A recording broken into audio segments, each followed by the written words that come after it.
মেয়ের বউ আর সংসারে আপনাদের সবাইকে স্বাগতম। আসসালামু আলাইকুম। আমি বলতেছি ঠাকুরগা থেকে।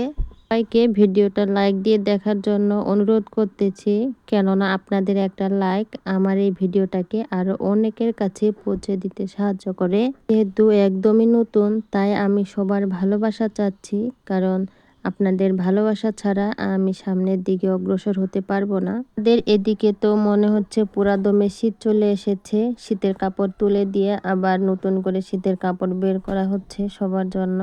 অশেষ রহমতে টানা কয়েকদিন বৃষ্টির পরে আজকে একটু রৌদ্র উঠেছে, তবে সকাল সকাল আবহাওয়াটা অনেক খারাপ ছিল। বৃষ্টির জন্য অনেক কাপড় চোপড় নোংরা হয়ে আছে, যেগুলো ধোয়া হয়নি।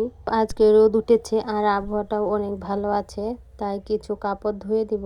বিশেষ করে সকালবেলা একটু পাতলা খিচুড়ি রান্না করলাম। আমাদের বাসায় পাতলা খিচুড়িটা খেতে সবাই একটু বেশি পছন্দ করে। টানা বৃষ্টি হওয়ার পরে বাড়ি ঘর কাপড় চোপড় সব কিছুই নোংরা হয়ে আছে। এখন আবহাওয়াটা ভালো হলে ধীরে ধীরে সব কিছুই পরিষ্কার করা লাগবে। আসলে সত্যি কথা বলতে কি, যখন অনেক রৌদ্র হয় তখন মনে হয় ঠান্ডা আবহাওয়া হলে ভালো হয়, আর যখন ঠান্ডা আবহাওয়া হয় তখন মনে হয় যে রৌদ্র হলে ভালো হয়। আমার বেটি করেছে কি, কালকে চা খাওয়ার সময় বিছানার চাদরে 2বার করে চা ফেলে দিয়েছে, যার কারণে চাদরটা আরো বেশি নোংরা হয়ে গেছে। আর শাশুড়ি মা বলেছিল যে এত কাপড় ধুয়ে দেওয়ার দরকার নাই, আবার যদি বৃষ্টি আসে। আমি ভাবতেছি যেহেতু আজকে একটু আবহাওয়াটা ভালো আছে আর কাপড়গুলা ধুয়েও দেওয়া লাগবে, তাই কম বেশি সব কাপড়গুলাই আমি ভিজিয়ে দিয়েছি। এখন এগুলা ধুয়ে দেওয়া লাগবে। মাঝে আমি কাপড় চোপড় ধুয়েছি, রান্না বান্না করেছি, আর বাড়িতে যে আনুষঙ্গিক কাজ ছিল প্রায় সব কাজগুলোই শেষ করে এখন বিছানার চাদরটা বিছিয়ে দিচ্ছি। গ্রামের বউদের একটু সুখের জন্য অনেক পরিশ্রম করার লাগে। আমি মনে করি প্রতিটা গ্রামের বউয়ের মধ্যে লুকিয়ে আছে একটা পরিবারের সুখ শান্তি। এখানে যে যত বেশি পরিশ্রমী সে তত বেশি সুখী। আর কয়েকটা দিন বৃষ্টি হওয়ার ফলে আমাদের নাজেহাল অবস্থা হয়ে গেছে। আমাদের বললে ভুল হবে, প্রত্যেকটা গ্রামের মানুষেরই। তো কারেন্ট নাই, আবার দ্বিতীয়ত যাদের ফ্রিজে যা কিছু ছিল সব কিছু বের করে রান্না বান্না করা লাগছে।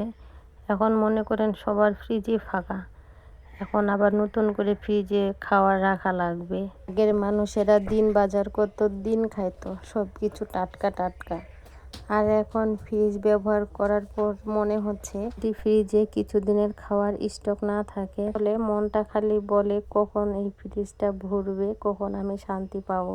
ভালো হওয়ার কারণে আমাদের কিছু গাছ কাঠ বিক্রি করব, যার কারণে সে মানুষগুলো আসছে গাছ কাটার জন্য।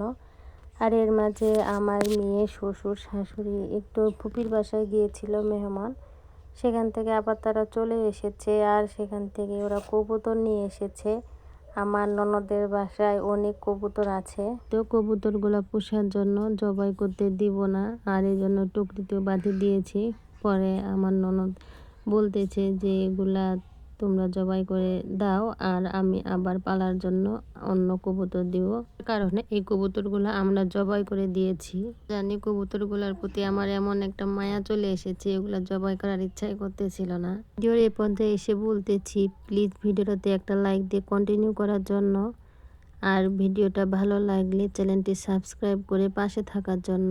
চ্যানেলটি সাবস্ক্রাইব করলে হয় যখনই ভিডিও ছাড়বো আপনাদের কাছে নোটিফিকেশন চলে যাবে, আর আপনারা আপনাদের সময় সুযোগ মতো সুন্দর ভিডিওটি দেখে নিতে পারবেন। যদি ভিডিওটি খুব ভালো লাগে তাহলে পরিবার অথবা পরিচিতদের সাথে শেয়ার করতে পারেন। কবুতরের মাংস যতটা খেতে মজা, তার চাইতে বেশি কষ্টের হচ্ছে এটা পরিষ্কার করা। আমি আর আমার শাশুড়ি মা এই 4টা কবুতর পরিষ্কার করতে অনেক সময় লেগে গেছে। ভিডিওটি দেখে আপনাদের কেমন লেগেছে অবশ্যই কমেন্টের মাধ্যমে আপনাদের সুন্দর মন্তব্য দিয়ে যাবেন। সবাই ভালো থাকবেন, সুস্থ থাকবেন। পরবর্তী ভিডিও দেখার আমন্ত্রণ জানিয়ে এখানেই শেষ করলাম। আসসালামু আলাইকুম।